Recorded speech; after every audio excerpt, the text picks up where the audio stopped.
Okay guys, so I'm going to show you guys exactly how to get registered. And before I start, can you subscribe to the channel? Okay, please subscribe to the channel. It's literally like it's free to do. Click the link somewhere down there. I don't know, but click the damn button and subscribe to the channel. Okay guys, I appreciate you for subscribing. Thank you very much. Let's get into it. Okay, so first thing, right, before we even do anything, you need a business. Okay, you need a business. So assuming you have a business, if you need help getting a new business, all you need to do, go to Google and search register a business in your state. Register a business in Maryland, register a business in Florida, in Texas, in California, wherever you are, register a business in this location and go to the .gov website and register your business. That part I can't show you because everybody has a different state. After you get your business, the next thing is to go to the irs.gov, right? Which is irs.gov. You go to irs.gov and you apply for an EIN number, okay? So you're gonna come in here and you're gonna say, I need to find the button. File for business and self-employed. Go there. EIN number.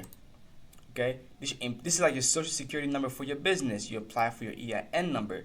That's the first thing. You go through the application process, apply online, and go through everything. Okay, you apply for it and so on. Right. Once you apply for the EIN number, you're gonna get a number. Right.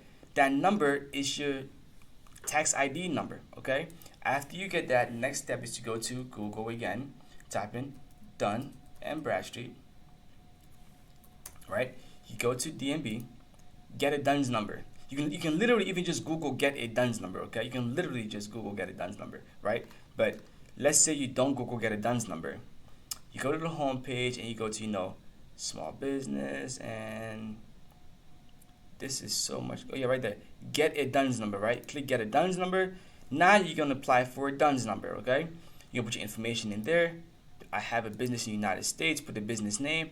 Go to the application. Get a DUNS number. It can take up to 2 or 3 weeks or so, but usually, if you say it's for government contracting, you can get it in like 24 to 48 hours, right? And if you're stuck with this, you can literally just call them, right? Another strategy, you can literally go to Google again. Google is your best friend, by the way, okay? And say get a free DUNS number. Literally search that. See fedsgov.dmb.com. You go there, and this place, you literally say, click here, get a DUNS number via web. And you apply to your United States, continue. You're going to get a DUNS number expeditiously going this way. Okay, guys? So, after you get a DUNS number, right, after you finally get the number, now the DUNS number is different from your EIN number. Your EIN is how the IRS knows you're paying your taxes. DUNS number is more for business credit, right? Every business has a business credit. It's just a way they can easily identify who you are in the government space. Okay, guys? Now, the third thing to do after you get your DUNS number is go to SAM, right? SAM.gov, which is right there, SAM.gov. Then you're going to come in here. You're going to first, create an account, right? Go through all this stuff right here. And then you're going to log in, right? Once you log in, it logs you in. Now you're going to come here, right? The first thing to do is press accept. Once you press accept, you want to come here, entity registration, register a new entity, okay? You start registration, continue. Then they're going to ask you a question here. You want to say, I'm a business organization. I want to do government contracts, federal contracts. Oh yeah, by the way, SAM is only for federal contracts. To do state government contracts, you don't need to do this. All you need to do is have a business and an EIN number. That's it, okay? I suggest you just get this part done. That way, if you're doing a state government contract and you find an opportunity at the federal level, you're already ready, okay? So just go through, if you want to do government contracting, just go ahead and get your SAM done, okay? Well, get your DUNS and then get your SAM, okay, guys? So you want to click here, business organization. I want to do business at the federal level. Next. Now you go through here, you say next, and then now you're going to start inputting your information in here, right? And fill this stuff out and go through the application process. Since I don't have a new entity to go through it, right, I'm going to cancel this, okay? I'm going to cancel this and go back to my entity and go through it for you guys. I probably shouldn't, but I'll do it for you. Okay, right, so just press the home screen, right, go back to the main screen. You come here, click entity registration, existing entity. You're going to come here, pick the company you want and say update. Right, and by the way, that's how you update your entity whenever you need to update your SAM, okay? Because you have to update this every year, okay? You're gonna come in here and say you want to do it for all sections related to purpose of registration. Okay, everything. Next. So now, now I'm actually going through it and redoing my application for you guys. Okay, so here's my DUNS number. Copy that. Check, and then next. So now we get in here. You press next. Get to this, and then in here, right, you're gonna put your DUNS number in there, the company name. Obviously, this is wrong. Okay, but you say next, right? Now, this I purposely made it wrong. Okay, right there it says validated data and data that I've just inputted. Obviously, all this right here is inaccurate. This is accurate. Now, these two must match for this to successfully go through. So if I press save and continue right now, right, and I go apply for everything, it's gonna fail. That's why it's very important that when you come to this page, you make sure everything matches. If it does not match, take a picture of this whole thing right there with your phone. Take a screenshot, take a picture of your phone, right? And then go back to the previous page, or press cancel and restart the whole thing again.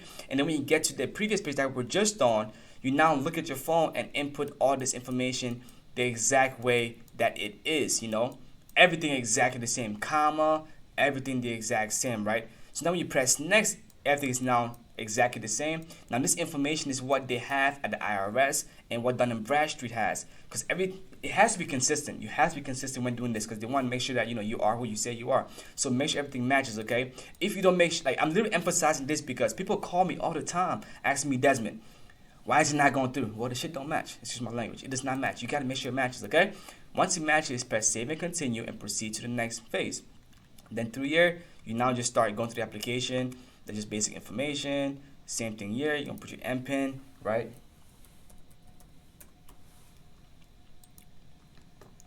And then now it's just more so, do you have a KH code? No, you are applying for a KH code, okay? So if you say yes, that means you have one. You don't have one. So say no. And then press save and continue. And it's literally now just your ownership information and just a whole bunch of questions. Right now, I am not going to do this whole questions with you, okay, guys? That's just too much, okay? But I will skip around and show you what you need to do for the other parts.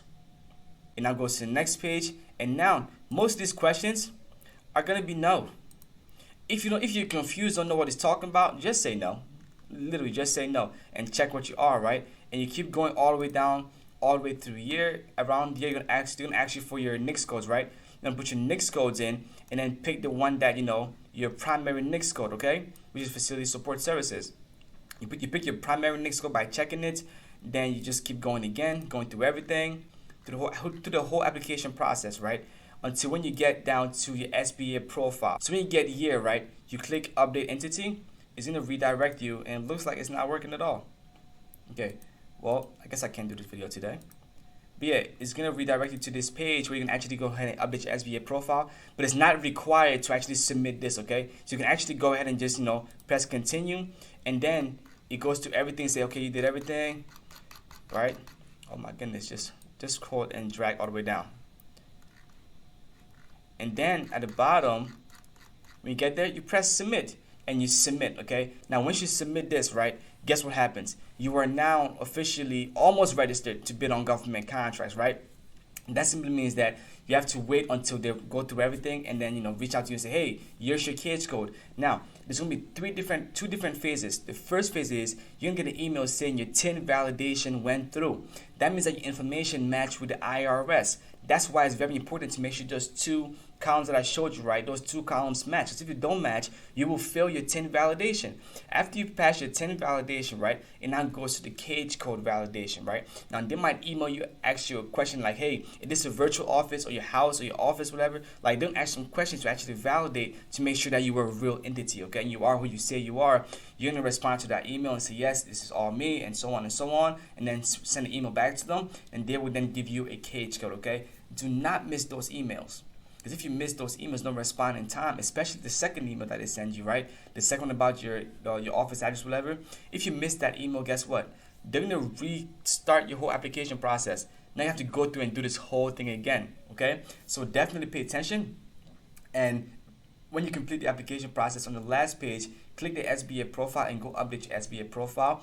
I'll be look out for a video where I show you how to do SBA profile because we couldn't do it today. Okay, guys? So, hope you got some value from this video. That's literally it from A to Z, how to get registered. First thing, have a business, right? You have a business, you can start doing government contracts, right? The next thing is, get an EIN number. Get your EIN number, then get a DUNS number. After you get a DUNS number, get your SAM registration done. Okay? Now, you don't need a SAM to do you need a SAM to do federal contracts. You don't need a SAM to do state contracts, but get the SAM anyways because I don't want you missing opportunities. If an opportunity presents itself, you have to wait. Okay? Now, after you get your CAGE code, you're not officially ready to bid on government contracts. Now go out there, find opportunities, and start bidding. Okay, you miss all the opportunities that you don't bid, right? So if you're not bidding, you're not winning, and you're only one contract away. So go out there, submit the bid, and grow your business with government contracts. If you have some value from this video, subscribe to the channel, and I will see you on the next one.